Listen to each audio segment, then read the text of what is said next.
자, 경신년 4월 5일 시작된 상제님의 가르침은 근 1년 이상 계속되었다.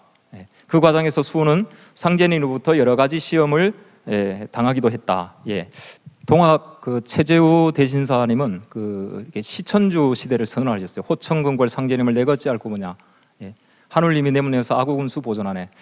원래 동학의 이제 다른 구조를 보면 이렇게 돼 있어요. 여역장색 포덕천하해서 너로 하여금 장생케 해서 포덕천하해서 전 세계 모든 사람들에게 이걸 무국대도를 전하게 전해라 이렇게 지금 말씀이 되는데 이제 아구군수 보존하네 이렇게 좀 이게 좀 줄어들어 버렸어요. 이게 자 그리고 이 최순 대신사님은 이제 상제님을 모심으로 인해 가지고 이렇게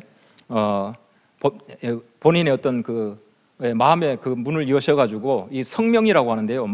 마음의 본래 자리를 성이라고 그러고 원래 생명을 갖다 명이라고 목숨 명자 명이라고 하는데 본래 마음자리 성을 열어가지고 이 생명을 갖다가 이 장생 이렇게 그런 경계로 마지막에 해주신 말씀이 그거거든요. 그렇게 만들었어요.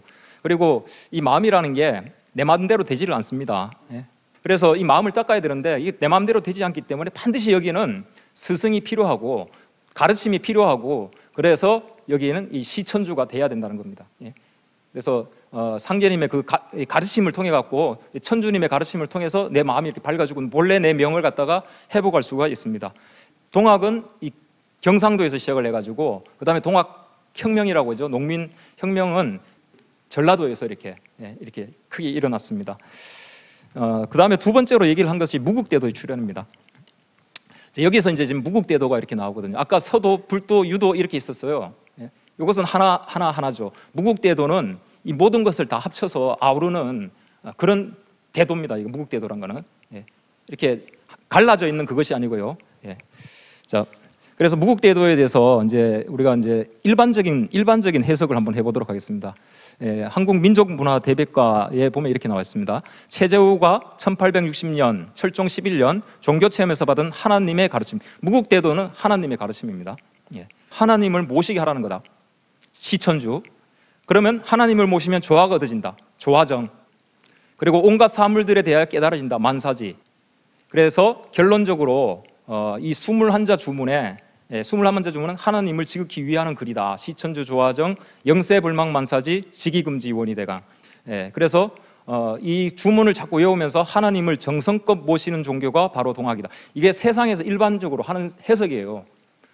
동학은 무국대도면서 하나님의 가르치면서 하나님을 정성껏 모시는 종교다. 이렇게 지금 돼 있습니다. 그래서 우리는 종교란 말을 아까 안 쓴다 그랬거든요. 이게 유도, 불도, 서도. 예수님의 가르치면 서도. 공자님의 가르치면 유도 이렇게 얘기를 합니다. 자, 도가 있을 뿐이다 이렇게 돼 있어요. 그래서 무국대도는 바로 이 상제님의 가르침이에요.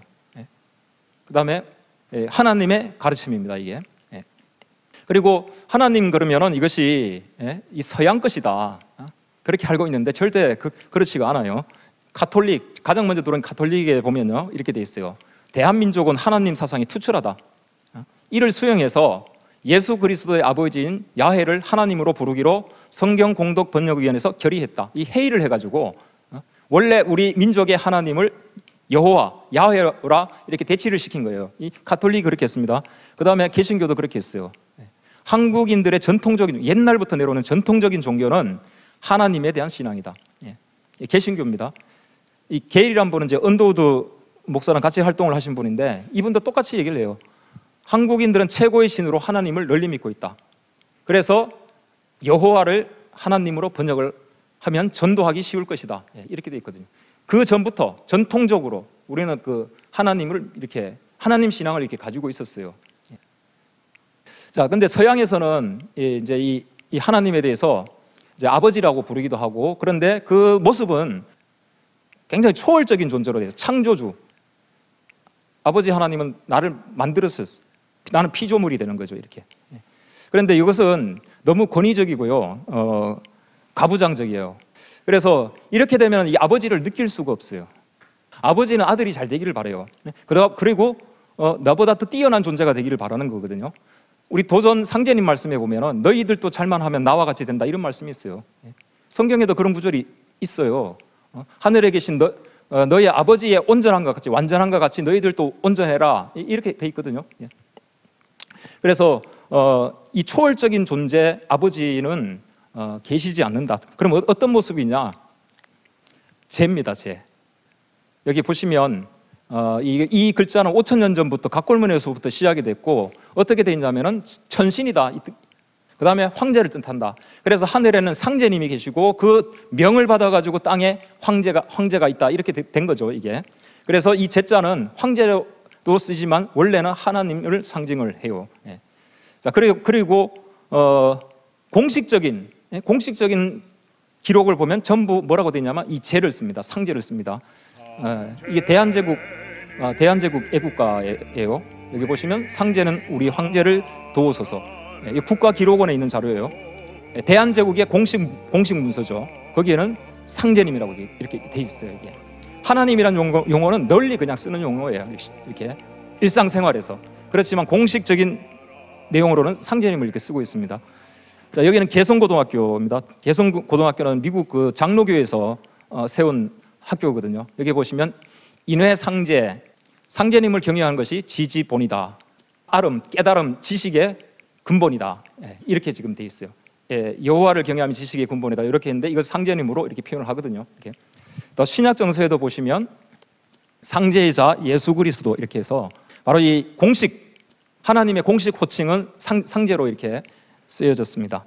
그래서 이 동학은 아버지까지 초월적인 존재가 아니고요. 나와 함께 호흡하고요. 이렇게 문답을 나누고 나에게 가르침을 주시고 그런 아버지입니다. 이게 상제님은. 그리고 이 신사해서 현실 역사에 개입을 하시는 거죠. 이렇게 관여를 하시고요. 그 다음에 입법에도 관여를 하시는 그런 존재로 계시는 거예요. 동학의 세 번째 얘기는 뭐냐면 이게 지금 우리가 지금 맞닥뜨리는 현실이에요. 12제국 계집운수 다시 개벽 아닐런가. 예. 12제국이라는 것은 12이라는 것은 꽉 찬 거죠. 이게 전 세계. 그 다음에 제국이라는 것은 패권주의거든요. 지금 코로나가 이렇게 일어나고 있는 걸 보면 미국, 중국, 유럽의 다 패권주의, 일본, 예. 다른 나라를 침략을 했던 뭐 그런 국가들이에요. 이렇게. 거기 괴질이 이렇게 번져나가는데 이 코로나는 시작이에요. 그런데 이 괴질이 이렇게 병이 이렇게 퍼져나가는 것은 다시 개벽이다. 새롭게 뭔가를 지금 만들어내기 위해서 병이 이렇게 괴질이 온다는 걸 지금 얘기를 했어요. 다시 개벽이다. 개벽이라는 것은 열개자 열벽자거든요. 새롭게 만든다. 예, 그런 뜻입니다. 그래서 이 벽난을 넘어서면은 새로운 세상, 새로운 질서가 이렇게 온다는 거죠. 지금 코로나가 이렇게 들어오고 나서 많이 바뀌고 있어요. 지금 거리두기, 밖으로 돌아다니지 말라는 거죠. 가정에 충실하고 밤늦게 돌아다니지 말고요. 예? 자기 자신의 내면을 들여다보라는 거죠. 이 동학의 다시 개벽 이 선언은 기존의 서도 불도 유도에서 이렇게 추구했던 그것을 실현한다는 그런 의미가 있습니다. 지금 요한계시록이 보라 내가 만물을 새롭게 한다. 그분의 그 의도는 뭐냐면 나는 개벽을 시키겠다. 개벽자 하나님이다. 그런 말씀입니다. 불도로 가보면 불도에서는 미륵이란 이 호칭이 있습니다. 그 미륵 부처님이라고 하죠. 그래서 이 미륵 부처님은 도솔천에 계시고 이 도솔천은 우주의 중심이다. 중천이다. 그래서 이 중천을 가운데 중자 제일 높은 하늘이 아니고 중간 하늘이다. 이렇게 해석을 한다는 거예요. 그렇지만 그것은 이제 센터다. 우주의 중심이다. 이렇게 해석을 해야 된다고 해야 됩니다. 자, 그리고 도솔천 내원궁에 계시고 내원궁은 수명이 무한대다. 그렇게 되어 있습니다. 자, 그리고 이 미륵 부처님은 우리나라에서 이렇게 보면은 이렇게 표현을 이렇게 해 놓습니다. 제일 왼쪽에 보시면은 관을 쓰고 계세요. 예, 관을. 그래서 통치자세요. 관을 쓰고 계신 미륵 부처님은 구도자, 수행자가 아니세요. 통치자로 이렇게 그려놨어요. 그 다음에 오른쪽에 보시면은 이제 미륵 방가사유상이지 않습니까? 고뇌를 하고 있습니다. 어떻게 세상을 새롭게 만들 거냐, 어떻게 건질 것이냐, 여기에 대해서 고뇌하고 있는 부처님입니다. 이렇게. 그리고 한자는 가득할 미자 굴레륵자를 써요. 가득한 굴레, 새로운 굴레 질서를 만들어낸다. 그래서 미륵경을 보면은 세상에 내려오셔가지고 삼해설법을 하셔가지고 세상을 이렇게 건져낸다 그런 얘기가 나옵니다. 가득할 미자 굴레륵자, 가득한 새로운 질서를 만들어내시는 분이거든요. 예. 바로 이제 도솔천에 계시고 여기에 도솔천의 천주님은 미륵이시고 여당기이다 해서 여기 너 여자입니다. 누구한테 얘기를 한 거냐면은 석가부처님이 아들한테 얘기한 겁니다. 너 여자, 아들한테 진실을 얘기한 거거든요. 그리고 4대 성문한테 그 가섭, 이렇게 대가섭 이렇게 해서 4명의 수제자에 이렇게 얘기한 진실을 얘기한 거예요. 미륵에 기의를 해라 이렇게 되어 있어요. 그래서 대가섭도 미륵불이 출세하기를 기다리고 있다. 그래서 미륵불이 오셨을 때 이 세상에 나와서 미륵 부처님의 그 일을 하겠다는 그런 겁니다.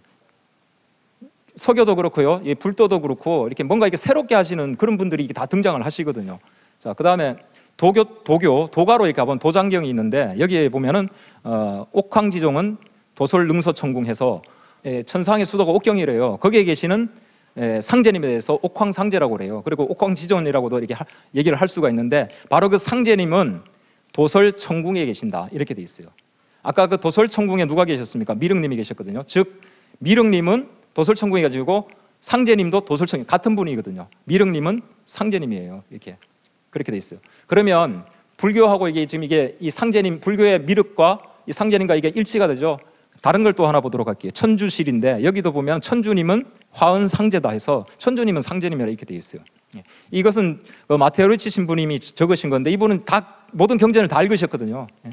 중국에 오셔서 다 읽어보니까 천주님이 상제님이다 이렇게 된 거예요. 그래서 이건 동과 서를 막론하고요, 다 절대자를 상제님으로 얘기를 하고 있는 겁니다. 그래서 천주님, 미륵님, 하나님 다 이거 상제님이라고 얘기하는데 여기서 가장 정확한 그 다음에 공식적인 호칭은 상제님이거든요. 그래서 상제님이라 불러야 돼요.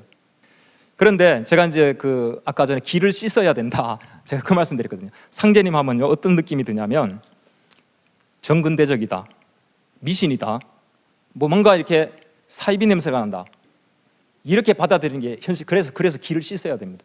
원래 호칭 가장 많이 사용한 공식적인 호칭은 상제님이시거든요. 이게.